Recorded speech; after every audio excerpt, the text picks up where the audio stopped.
Hello everyone, Toast Gaming here. My name is Toast, and today I'm going to be covering some of the news, some of the tweets that we have seen from Toho Kingdom. They don't give away anything from the monster. They don't give away they don't give away much. But there's some really exciting stuff here, and I'm going to save the best one for last.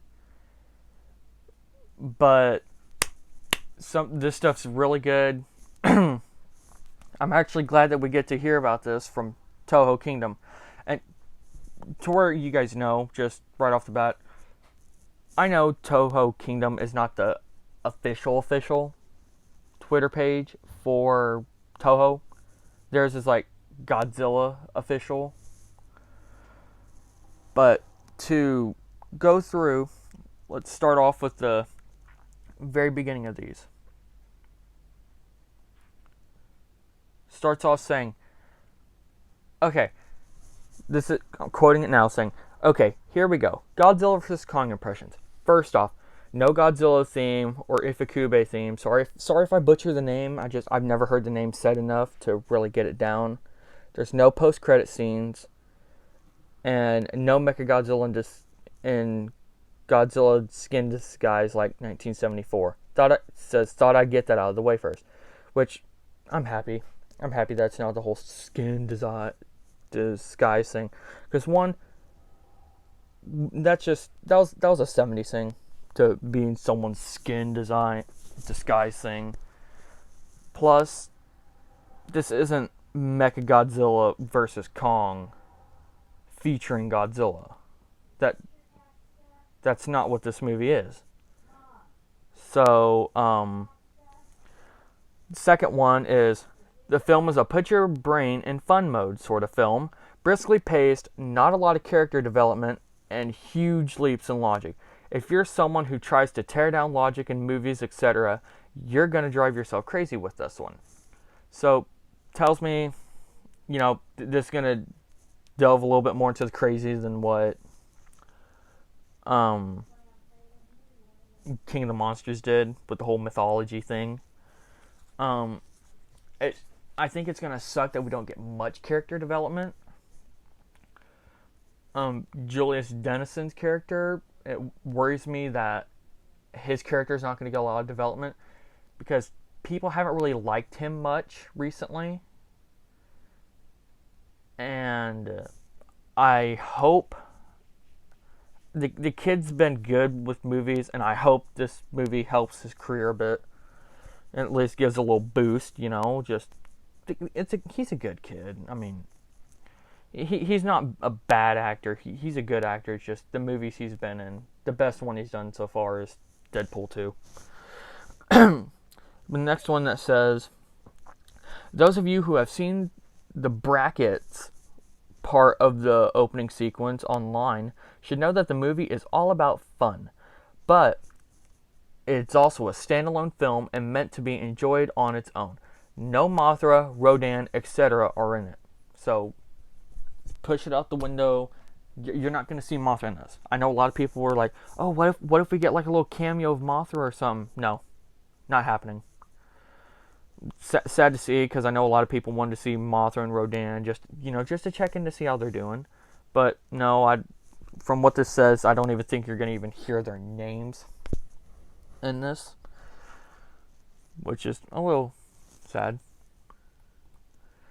But next tweet says, now on to why you're here. The fights are spectacular. The visuals and choreography are top notch, and the fights deliver. I didn't agree with the final outcome, but I'm sure there are those of you who will just flat out love it. Which tells me, this takes me back to my previous thoughts. I don't remember if I shared them with you guys yet on a video, but it takes me back to the thinking that Kong is gonna win the outcome, just for the fact that he can get the name King Kong, because we called him Kong, and I guess it's about time that he got his King Kong name. So I think he'll win just for the fact of calling him King Kong. That's the only way I see him really winning. Um, yeah, there's that one. On to the next one, saying the film is very much a Kong film, and while Godzilla does show up and cause some trouble, the focus seems to be on Kong. There is even what seems to be a nod to King Kong Escapes, which, okay, confession, I haven't seen the original King Kong, and I haven't seen the original Godzilla either. Oh, no. Whatever will I do? You know what? I'll watch them eventually, and I'll give my reviews on them when I do. But right now, not on the top of my bucket list. But, yeah, if you want to execute me for not seeing them, do it. It's like, oh my gosh, you call yourself a Kong and a Godzilla fan whenever you haven't even seen the original movies? What type of person are you? I'm a fanboy. I geeked out over the Legendary one. It's my favorite. Legendary brought in a lot of people to the Godzilla franchise. It's what revived them. On to the next one. Says, when watching the battles, it would have been nice to hear some Ifukube, sorry for butchering the name, but what Junkie XL has in there is pretty awesome. I only heard it through my car speakers at the drive-in press screening. It'll be nice to hear it through actual theater speakers next week, which I hear Junkie XL does really good themes. I've heard some of his themes before. For example, he does the themes for, just to list a few, we all know he's doing Godzilla vs. Kong, so I have no need to name that one off. But Zack Snyder's Justice League, god-awful 2017 Justice League, Batman v Superman, Mad Max Fury Road, Sonic the Hedgehog, Alita Battle Angel, Deadpool, Terminator Dark Fate, and The Amazing Spider-Man 2. Just to name a few of them. Oh, spoiler alert, I guess. Sonic the Hedgehog 2, coming out next year. Huh. If you watch the whole video, you'll learn something out. Though I could be late to the party. That could have been confirmed a long time ago and I just never saw it. But, you know, I don't care. I'm having fun as I go along with these things, so don't worry. But yes, Junkie XL has it in there. It's pretty awesome. So, I have high hopes for Junkie XL's scores. When I first heard, I'll be honest, when I first heard his name, I'm like, oh, is this going to be like one of those hip-hop, rock, death metal type guys that's like very gothy or something like that? But then I looked him up, and I looked up what movies he had done, and I learned that he's actually composed a lot of music that I liked in movies. So that helped me in how I felt about him composing the music for this movie, which makes me feel better. I went back and I listened to some more of his themes, like The Amazing Spider-Man 2. I loved that theme when I heard it in theaters. He did really well. I think he has a lot of respect for the work he does. I think he has enough respect and takes everything serious enough that's what makes him a good composer. Is he does take the music that he composes very seriously. He takes his job very seriously, which gives me respect for the guy. I mean, I've heard of composers that just don't really care. They'll make the music, but they're doing it for the money. Skipping over that one because I want to save it for last. And it's really good. Says, anyway, that's my impressions. Try to keep them short but sweet. If you can and feel comfortable, see the film on the biggest screen you can. If not, make yourself comfortable and watch on HBO Max with a big bowl of popcorn. So, tells me that just says, that's my impressions. What I've told you before is their impressions of the movie. So not much to dwell on that. I've told you what they felt. They say, final note, but not final for us. Godzilla does have a lot of screen time, and it's nice to finally see him in the daytime as well. Didn't want to give the impression that he's barely in the movie. Which, I'm happy. I like seeing Godzilla in daytime, I mean, a way that it's a cheap way of covering up bad CGI, which I don't think the CGI in any of the movies were bad. I just think that it was easier on the budget for them to just say, "Oh yeah, make it dark," or put snow, or put rain, or just put in the middle of the night, like I said. That way, any mistakes they do have, it's covered up a bit more. Excuse me, Lord. But the final one that I wanted to talk about, this is the biggest one. Now, sitting here with it being Toho Kingdom, I seriously think that this is Toho.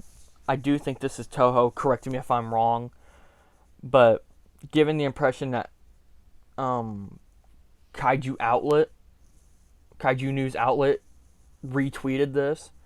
I follow Kaiju Outlet, and everything they post seems to be, they retweet from the known sources like Dangerville, Toho Official, and stuff like that. That's who they retweet from, which they have good primary sources.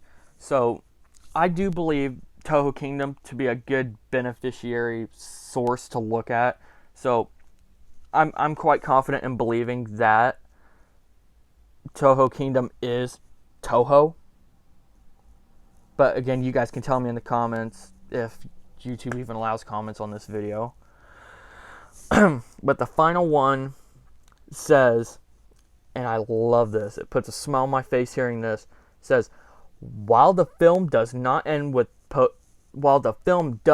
no post-credit sequence, you get the feeling that the MonsterVerse is just getting started. Do I even need to explain that one? Like, do I really need to explain that one? I mean, just let me read it one more time. That way you guys get it. While the film does end with no post-credit sequence, thank you for telling me that. I don't have to stay for the credits. You get the feeling that the MonsterVerse is just getting started. If this is actually Toho saying this, it means they are either really thinking about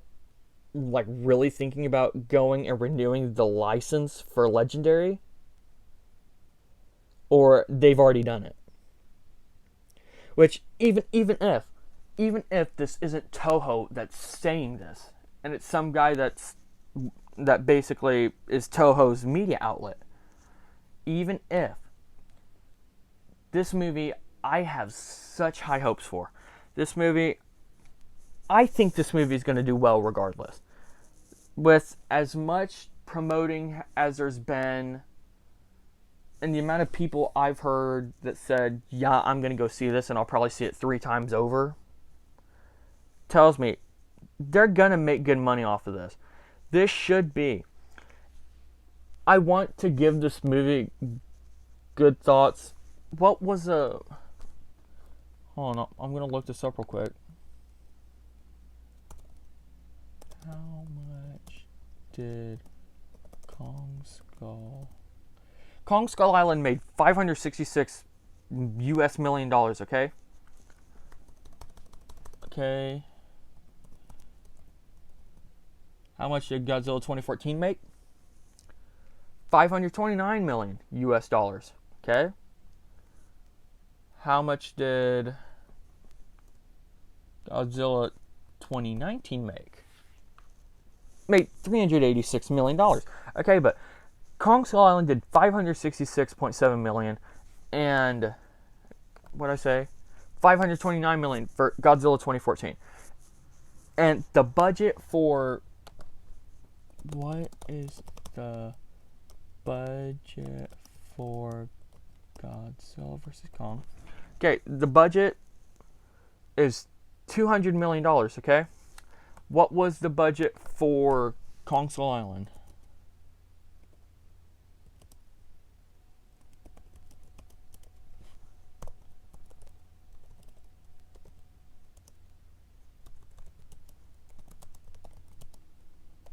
Okay. It was $185 million, okay? With Kong being as big as he is to American audiences, and Godzilla being as big as he is with Japan, this movie, I'm going to give it, and this may be shooting for high hopes, but I think this movie should make no less than $600 million at the box office. I mean, a long time ago, you had the fight between Legendary and Warner Brothers that said, oh, they got like $200 million. They already got the budget back. So whatever they're making from here on out is just benefiting them. So I hope this movie hits $1 billion in the box office. I really do. But that's enough for me to say. I'm going to wrap it up here. If you enjoyed this video, like, comment, subscribe. Tell me what you think of this news. And until next time, my name's Toast. Stay toasty.